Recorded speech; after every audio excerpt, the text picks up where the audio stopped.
रायजोफोरा बिपिएफनो भट होनो थियारि रिहन दैमारिया गोबां भटआव देरहासार जागोन। लोब लोब रायजो राजाफोरा ओंखारबोदों आरो बिथांमोना बिपिएफनो भट होनो थाखाय रेडि आरो जों देरहानाया निश्चित। जा रिहन दैमारिया बिथाङा गोबां भटआव देरहासार जागोन। रुंगुल बर'आ सासे दालालसो, बियो मोनसे समाव जोंनि बिपिएफआवनो दंमोन। त्रिदिप दैमारि। रुंगुल बर' बिथाङा सासे दालाल, बिथाङा सिगां बिपिएफआवनोमोन। बिपिएफनिफ्राय जेब्ला इउपिपिएलआ क्षमतायाव फैबाय माबा मोनसे मोननो लुबैनानै बिथाङा इउपिपिएलआव थांबाय। दा जोंनि बिपिएफआव बियो फैफिननो हाला। 42 नं उदालगुरि बिधानसभा बियाबाव बिटिसिएलएनि बुंथिगिरिनि बेसायख'थि फोसावदिं मेल। फैगौ बेसायख'थिनि थाखाय सान्थिपुर ओनसोलाव त्रिदिप दैमारिया इन्डियाजों मदद होजानाय बिपिएफनि बिजाथि रिहन दैमारिनि जाना बेसायख'थि फोसावदिंनाय हाबाफारियाव बाहागो लायो। हाबाफारियाव बाहागो लाना बिटिसिएलएनि बुंथिगिरि त्रिदिप दैमारिनि फिन इउपिपिएल दोलोनि दैदेनगिरिफोरनि बाथ्रा बुंनाय सायाव गोख्रों फिनजाथाय।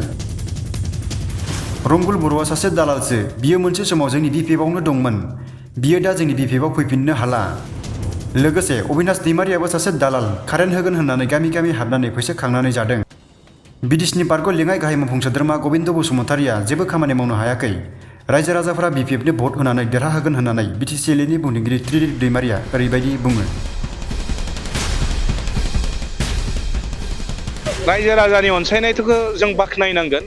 जों जेरावनो मिटिं लाहैदों बेयावनो लोब लोब रायजो राजाफोरा ओंखारबोदों आरो बिथांमोना बिपिएफनो भट होनो थाखाय रेडि आरो जों देरहानाया निश्चित। जा रिहन दैमारिया बिथाङा गोबां भटआव देरहासार जागोन।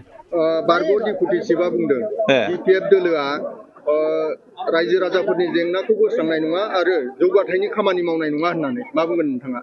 आसलते बे बाथ्राखौ जुदि बारग' डिपुटि चिफ गबिन्द बसुमतारिया जुदि बुंदोंब्ला नख्रां सायाव जेरै जोमोदै गारबा गावनियाव नांलायो बे बाथ्राखौसो बिथाङा बुंनाय जादों। खारन बिथाङा सानसे समाव एमएलएबोमोन आरो बिटिसिनि डिपुटि चिफबोमोन बिथाङा। आरो बै समाव बिथाङा जेबो खामानि मावनो हायाखै। दुइ एकटा माने डेभेलपमेन्टनि खामानिखौ मावदों, बेखौ जों स्वीकृति होनांगोन। बिथांमोननि मेइन खामानिया बेनोमोन जे बिटिआर सुक्तिखौ इमप्लिमेन्ट खालामनाय।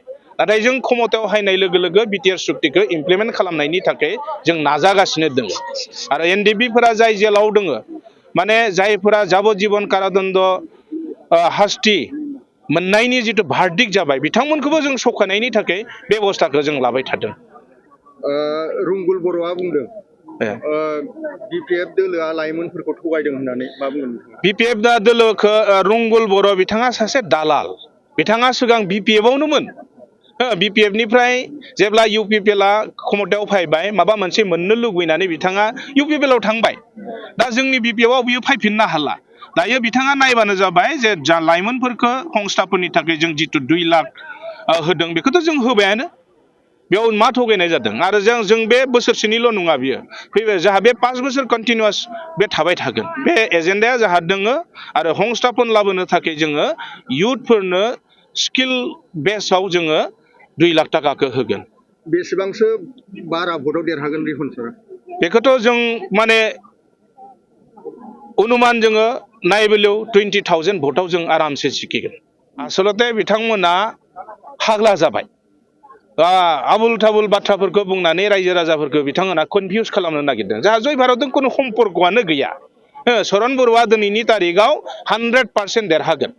आरो बेखौ फेजेननो थाखाय जोंनिफ्राय जे जय भारतनि केन्डिडेट होदों बे मिसा खोथा। जय भारतनि केन्डिडेटआनो गैया माजबादाव। जय भारतनि केन्डिडेटआनो गैया। जय भारतनि केन्डिडेट माजबादाव होदों नामा बिथाङा दिन्थिनानै होथों। अबिनाशखौथ' नोंथांमोना मिथिगौ, बे सासे देवानि दालाल।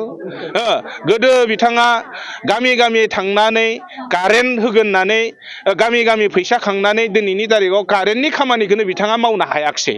आरो इउपिपिएलआव थानानै बियो किसुमान खामानि मावनानै खामानिफोरखौ इनकमप्लिट खालामनानै बिथाङा बिलखौ दिहुननानै जाजोबदों। रायजो राजाफोरखौ सिनायो अबिनाशआ सोर। मिनिस्टारखौ सेलायदों होननानै बुंदों। बेयाव खुनु बाथ्रा गैया। जोंहा बेयाव प्रायरिटि बेसिसाव जाया जग्य बिथाङानो मिनिस्टारखौ मोनगोन। रिहन दैमारियानो जे मिनिस्टार मोननांगौ बे बाथ्रा नङा। माने जोंनि हाइकमान्डआ सोरखौ सायख'यो बेनो मन्थ्रिखौ मोनगोन। बे बेसलेस बाथ्रा। बे खुनु बेबायदि जोंहा बाथ्रा गैया। जिहेतु जग्य केन्डिडेट रिहन दैमारिया जों बिथांखौ बिजाथि महरै बेयाव हरदों। आरो बिथाङा जुदि मन्थ्रि मोनाब्ला डिपुटि चिफआनो थागोन बियो। बेयाव खुनु जोंहा सन्देह गैया। आरो प्रयजन जायोब्ला जोङो आखौ रि इलेक्सन खालामफिनगोन बेयाव। जेनेबा बियो डिपुटि चिफ थायोब्ला आखौ एमएलए इलेक्सनबो गेलेफिननो हागौ सासे मानसिया जोंनि पार्टियाव सासे मानसिया मोननै पस्टआव थानायनि बे नियम गैया बे अबिनाशनि बाथ्राखौ फिननाय होनानै जोंहा खुनु मुल्य गैया आरो आं टाइम पास खालामनो सानाखै बिनि बुंनाय बाथ्राफोरखौ एन्सार होनानै आं टाइम पास खालामनो सानाखै उदालगुरिनिफ्राय जनास बसुमतारिनि रिपर्ट बिडिसि लाइभ 12